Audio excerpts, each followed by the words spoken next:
نن په ټولنه کې خوب نسته. طالبانو ورونو زه به تاسې په یوه خبره کوی کوم. افغانستان کې تاسې خو هر یو دلته ناست دي، ټول ولایتونو کې مو له کلي جوړ کړي. تاسې که کلي کې دوه علما وړاندې سره کوي که مخالفت د الله دپاره راته ووایي.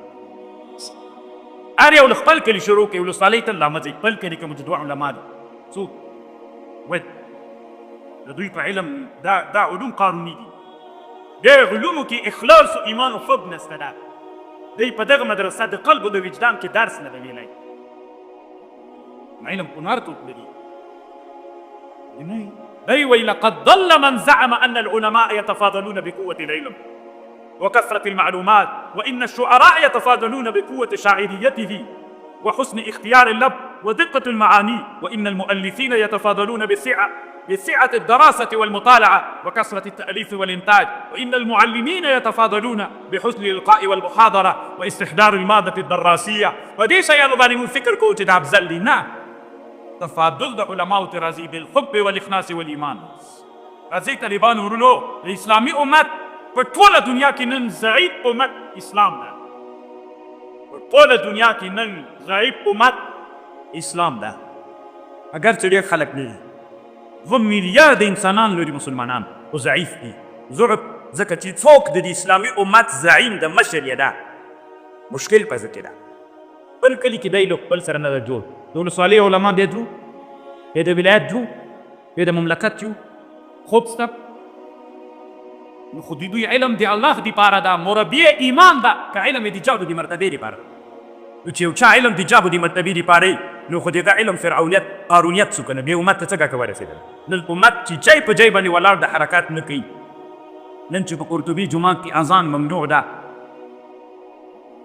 نن مو چې غرناطه له لاسه وتلې، نن مو چې طبیت و کاشغر نسته، نن مو چې په بخارا کې په ازاده باندې امام قر نسي غږېدلی، نن مو چې په اسلامي امت کې ورځ په یو بمبار باندې سل بس ونه پرې شیرانېږي، څوک له ډاره غږ نسي پورته کولی.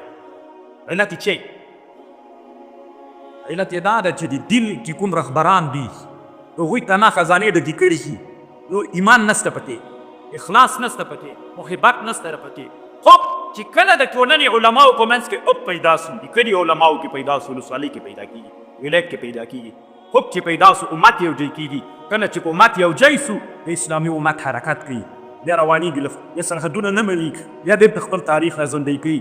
بیا هغه ورځ را رسېږي چې د اسونو سومان بیا د مدیترانې په پله باندې په دریاب باندې بیا د افریقا له وچې نه بیا د اروپا وچې ته اوښتلی سي، خپل مظلومان له مظلومیت نه خلاصولی سي. په دنیا کې د ده خبره د بادشاهانو خبره ګرځېږي، کلام الملوک ملوک کلام. اوس د مسلمان خبرې که څوک هېڅ څه پاتن نه وایي، هېڅ چی هېڅ خبرې څوک نه. دا اوس جفري ایسټن که څه بلا ده، که څو ورځې که تاسې مطبوعات څارئ کړه چې څه نارواوې کړي دي، او د هغه څه نارواوې که دا مسلمانانو کې څومره غوغا به پې جوړي چې دوی کړي دي. چین علت یې چې نه کې خوب دې مدرسه کې درس ووایي، خوب په ځان کې پیدا کړي. علم د الله دپاره وګرځوئ، زموږ علوم د الله دپاره نه دي. تاسې په دې مه غلطېږئ چې زه شیخ یم بل شیخ ته، شیخ ما کې هېڅ کار نه ورکوي. د شیخ او د میخ د هغه علم قارونیت علم د امت هغه ته نه رسېږي. د دا علم په دې دپاره د ماسې دوکانداري جوړه کړې ده چې خلک دا چې امت تربیت کړو، موږ حکومت ته داسې یو فکر ورکړو 40 میلیونه انسانان دي، داسې خو دي نو دشت صفاوه ده، په دې کې څومره انسانان دي، دا به څوک تربیت کوي؟ دوی ته به علم څوک ورکوي؟ دا د چا ذمواري ده؟ که نه همدا د ما ذمواري چې کاس ته درس وایم، که ده بجې کې په دا زرګونو انسانان دي، دوی ته به زه علم وایم، دوی ته به درس وایم. دا د چا کار ده؟ ولا دي تاسې الله ما ته دې امر کړی چې ته نه دغې ټولنې ته فکر وجوړ کړه، که د ټول افغانستان 40 میلیونه انسانانو ته 40 میلیونه انسانانو که تا چیر کړي، کومه زمینه دې ورته مساعده کړې، کومې لارې نه چې ته هغوی خبرونه یې هغه لارې که تا چیر کړي دي، کومه هغه لارې ده چې دوی خبرېدلې چې دې لارې به تا چی وروسته بیا په دې بحث درته کوم انشاءالله. نو دا داسې یو مدرسه ده. اقبال لاهوري وایي ما په دې مدرسه کې درس کړی، تعلم مې وکړ، ایمان مې معلم مې. زه چې غرب ته لاړم، له غرب نه بېرته رسي راووتم لکه ابراهیم علیه السلام چې د نمرود د چا نه راووتی. دلته داسې انسانان ول، کله چې کفر دلته واکمن، دلته چې کفر واکمن و، ډېر داسې علما ول، مجاهدین ول، ښه خلک ول. هغه د فرعون په کور کې، د نمرود په اور کې منځ کې پراته ول، ایمان ورسره و، ایمان یې مربي و، د دغه جنې مبارزه وکړله بېرته ژوندي راووتل. ډېر انسانان ول چې هغه داسې ساحه کې ول چې هلته بیخي په اور کې مې نه ول الله ګمراه کړل. او الله عز وجل دې مونږ بیا نه امتحانوي. الله عز وجل که امتحانوي مو هم الله عز وجل ته مو د ایمان په مدرسه کې ایمان مو مربي وګرځئ چې ناکام ونه کړي. علم په ډېرو خلکو شیطان څومره که عالي و ایمان یې نه درلوده. زه به د چا نومونه نه یادوم. ډېر انسانان مو ولیده ډېر ښه علوم یې درلودل لري اوس هم لري ایمان نه لري. د ایمان په مدرسه کې تاسو د طالبانو ورونو د قلب او د وجدان په مدرسه کې مې یو څه وخت درس وایئ. ایمان به مو څوک ګرځوئ؟ معلم. بل معلم په دې مدرسه کې څوک دی؟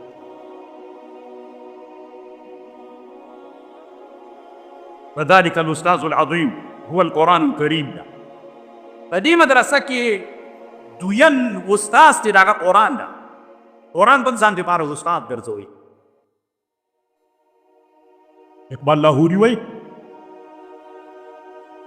دی طالبانو دومره دردمن سړی تېر سوی که نه انشاء الله که بیا وخت پیدا سو فرصت پیدا سو د ده یو رحلت ته سفر د خیالي سفر دی د ده له مکې مکرمې نه مدینې ته کړی په خیال کې یو سفر ښه او د اسلامي امت د علماو د پوهانو شکایت رسول الله ته کړی ده او دا چې د اسلام امت ولې په مسجد ځي تاسې که فکر وکړئ طالبانو یو زمۍ یو پسرلی دا پسرلی چې راسي دا ګیاوې بوټي وده پکې وکړي او په ژمي کې ټول خلک داسې ګونجې وي هېڅ بوټي حرکت نه کوي.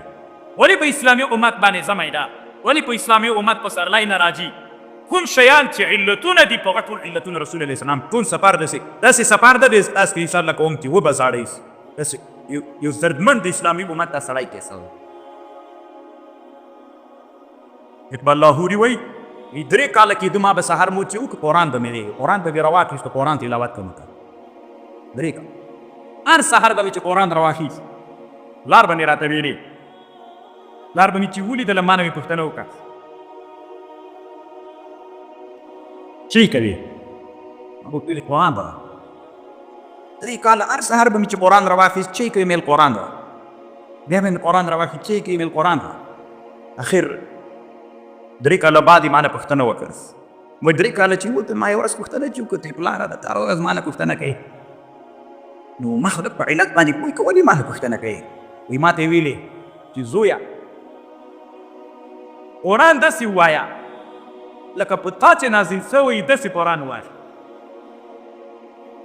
دا قرآن داسې قرآن ووایه لکه په تا چې نازل شوی قرآن یې رسول صلی الله علیه وسلم باندې ته قرآن را نازل شو نو ده سره څه درد چا ته یې ورسي داسې که خو نو طالبانو د رسول علیه السلام د ژوند ته نه یوه خبر معلومه وي چې طایف ته لاړو دعوت یې کوو اوس ترکیب باندې ونیسته باغ اوس هم شته طالبانو هماغه حالت راته الله به وروله ما انګریزي در وکړې چې په زه باغ کې د میرداس نومی انصاری الله عز وجل ایمان ته راووست نه ستړي سره د رسول صلی الله علیه وسلم ټوله زندګي د امت دپاره وکشه سوه قرآن ته امت دپاره ولې قرآن څه باندې نازل شوی دې ته نه پرېښوده چې دی شخصي زندګي وکړي د زندګي د چا دپاره کول د امت دپاره تاسې د رسول صلی الله علیه وسلم د بعثت نه وروسته زندګي چې ټوله تقریبا 23 کاله ولا هغسې یو ورځ په دې فکر وکئ دا اختیار ځان ته ورکړئ تقلیدي ایمان افضل ده که تحقیقي ایمان افضل ده داسې که به دا معلومه وي خو ما مخکې ویلی تخصص فی العقیده نه لرئ امام ابوالحسن اشعري وایي ایمان د مقلد بیخي تاسې تقلید واورئ دا بلکې تنزیه هم دي ایمان د مقلد دا معنا چې تاسې هغه ایمان راوړئ ایمان راوړئ تحقیق دا معنا چې دلایل ځان ته راټول کړي بیا ایمان راوړئ لکه دا اوس دنیا کې ډېر غټ کافران دي لوی د استادان دي قرآن او اسلام هغه کوي مطالعه بله ورځ دی بس الله عز وجل دلایل بالایمان رسي چې کوم ایمان افضل ده تقلیدي او که تحقیقي ایمان ډېر افضل لکه دا استدلالي وي دلیل په بنا د الله دې وکړي ځان دې بیا د ایمان راوړ او الله دې زموږ ایمان هم تحقیقي وکړي رسول صلی الله علیه وسلم داسې مطالعه کوئ ګوره چې د رسول صلی الله علیه وسلم 23 کاله چې کوم عمر کړی د څه شي دپاره یې کړ د امت دپاره یې کړ او که د ځان دپاره یې کړ د امت دپاره یې کړ د ځان دپاره یې کولی طالبان یوه خبره واورئ علامه ابوالحسن علي الندوي رحمه الله یو کتاب جوړ کړی ده هغه کتاب کې لیکلي الفرق بین زعیم سیاسي والنبي الصادق د نبي او د زعیم سیاسي په مابین کې څه فرق یو ورځ طالبانو ورونو که مدینه منوره کې لمر کنده ونیو دا هغه ورځ ده چې د رسول صلی الله علیه وسلم زوی ابراهیم رضی الله عنه وفات شوی. ابراهیم د ماري قبطي زوی د رسول صلی الله علیه وسلم ده. ابراهیم وفات شوی. نو دلته طالبانو وویلو لمر کندل نیولی. نو په ټوله مدینه کې اوازه داسې خپره سوله ټولو انسانانو چې لمر دومره خفه ده د رسول الله په زوی باندې صلی الله علیه وسلم چې لمر کندل نیا. نو دا که رسول علیه السلام زعیم سیاسي وی د ځان دپاره یې کار کولی سخت فرصت و. که رسول الله ویلي وی چې بالکل کائنات ما په بچي خفه دي نو زه یو غټ سړی یم ډېر، نو دا خبره به ډېره نور هم خپره سوې وه. کفر ته به هم تللې وه تللې وه څپو څپو باندې به د مدینې نه باندې ځایونو ته تللې وه چې مار تندر د رسول الله وزوی نیولي. رسول علیه السلام ویلي صلی الله علیه وسلم ان الشمس والقمر لا ينخسفان لموت احد ولا لحیاته. دا د چا د مرګ او د ژوند د وجې نه څوک نه کېږي، نه خسف کېږي، بل هما آیتان من آیات الله. فکر مو نبی علیہ السلام زعیم سیاسی نو، نبی علیہ السلام زعیم نبی صادق زعیم سیاسی دپاره خو چې مازې لږ د بزرګۍ خبره راسي که نه چې د کار پکې کېږي ځان کا دستي وایي چې بالکل زه څومره غټ سړی یم ته ویلې ما زوی مړ شو لمر تندر نیولي. داسې انسانان به مو لیدلي طالبانو زه تسری نه پې باندې کوم. یو هوښیار خلک یی لږ فکر وکړئ داسې یوه خبره به مو ذهن ته راسي د تې نور مه دغه کوئ. خلق د ځان دپاره کار کوي. نبی علیه السلام ویلي ان الشمس والقمر آیتان من آیات الله لا ينکسفان لموت احد ولا لحیاته. خبر باندې کوئ. قرآن داسې ووایه ما ته مې پلار ویلې لکه په تا چې نازل وي. قرآن چې په تا نازل وي بیا هغه درد باندې ووایه. نو چې په هغه درد باندې مونږ قرآن ووایو طالبان ورونو بیا مونږ اسلامي امت راوي کولی شو. د اسلامي امت مونږ یو هدف ته رسولی شو. د اسلامي امت ته مونږ مزل ورکولی شو. تاسو طالبان ورونو تاسو خو اوس طالبان یې، د راتلونکي علما یې. زه د بادغیس ولایت ته چې سفر ته لاړلم د جوند ولسوالۍ ته، هلته علماو عام ولس ما سره دومره محبت و مینه کړې یعنې چې طالبان والا چې بادشاه ورغلی یم که دومره محبت یې ورسره کړي. خو زه یو سوال لرم، ما چې څومره هلته په ټولنه کې فکر وکړ هلته علم نه و طالبان ورونو. یو دوه درې د دارالحفاظ وړې وړې مدرسې وې، نورې مدرسې نه ولې. خلک به ټوله ورځ بس پیتاوي ته مرګه ناست ول. بس دا طالبانو د انسانانو وخت و دا عمر عبث تېرېدل. دې پوښتنه به الله علي رضی الله عنه وایي ورځ د قیامت راسي او انسانانو نه الله پوښتنه وکړي چې تا علم ولې نه ده زده کړی، ولې دغه شی په تا فرض نه دی زده کړی. دی به وایي چې ما ته عالم نه ده راښودلی. الله عز وجل به جزا چاته ورکړي؟ عالم ته. ولې ته خو پوهېدلی دی خو نه پوهېږي. موږ دومره ډېر مسؤلیت دی طالبان ورونو. تاسې هر یو د خپلو دا اوس زمه یې رکړي، هر یو په خپل خیال کې خپل کلي ته لاړ شي. تاسو کلي خلک به وکړي اکثر نواب راکړي. څومره وخت د طالبانو د امر ته کېناستم یعنې افغانستان کې زمه یې ټول څومره وخت 3-4 میاشتې. دا طالبان ورونو عبث وخت یې لیدل نه دي. تاسې بیا دنیا وګورئ که نه چې هلته لاړ شئ چې انسانان خپل وخت څومره قدر لري. دومره قدر انسانان والعصر ان الانسان لفی خسر دومره قدر لري. تاسې یعنې یو کلی داسې شته چې تاسې وایي چې د مونږ په کلي کې نه هلته ټول خلک مصروف دي. ټول افغانستان په اړه خبره کوو. مرګ ته ناست دا اوس ټول بس ناست. تاسې چې خیال ته راشئ هر یو کلي کې خلک مرګ ته ناست. دا امت چې بې علمه پاتې شي بیا د هغه امت هغه کفري امت چې شپه ورځ کجو نه لري د علم دپاره وقف کړي دي، ورځ تر بلې ترقي حالت ته روان دي، بیا ته دغه مقابله کولی شي؟ بیا ته له هغه نه ځان له مظلومیت نه خلاصولی شي؟ مشکل ټول چا کې؟ مونږ کې مشکل. چې څوک په لاس باندې راسي هغه ته وایي چې که نه زه ملا یم دا نور بېټلي سړي زمن وي. او چې په لاس باندې دا رالوتېلې راځي چې وایي بدیق شریف باندې نه وي بله حاشیه راوتلې ده چې دا څه کوي وایي که زه ودې ویلې بیا به کېږي. بله شرحه کې راوتې بیا دې ویلې بیا به چی شي. ته په دې یو ورځ فکر وکړه چې تا کوم درد یې دوا کړی و د امت کوم درد یې دوا کړي. علم په همدې دپاره ده چې خپل درد و د امت درد په باندې دوا شي. قرآن وایي داسې ووایه لکه په تا چې نازلي دردونه په ځان کې پیدا کړه. چې دردونه په ځان کې پیدا کړې ته چې په ځان کې دا درد پیدا کړي بیا دا درد بل ته م ورکړي. چې تا کې درد وي د تا خبرې په بل تاثیر کوي. زه د تاسو سره وعده کوم طالبان ورونو چې تاسې ما سره پاتې شئ او ما سره چې کوم شاګردان پاتې شي زه په دې پوهېږم زه په ځان کې درد لرم او د الله دپاره دا درد لرم. طالبانو زه په دې قسم کوم چې تاسې ما سره پاتې شئ دا دردونه به تاسې د ځان سره وړئ. ان لله عبادا لو اقسم على الله لابره.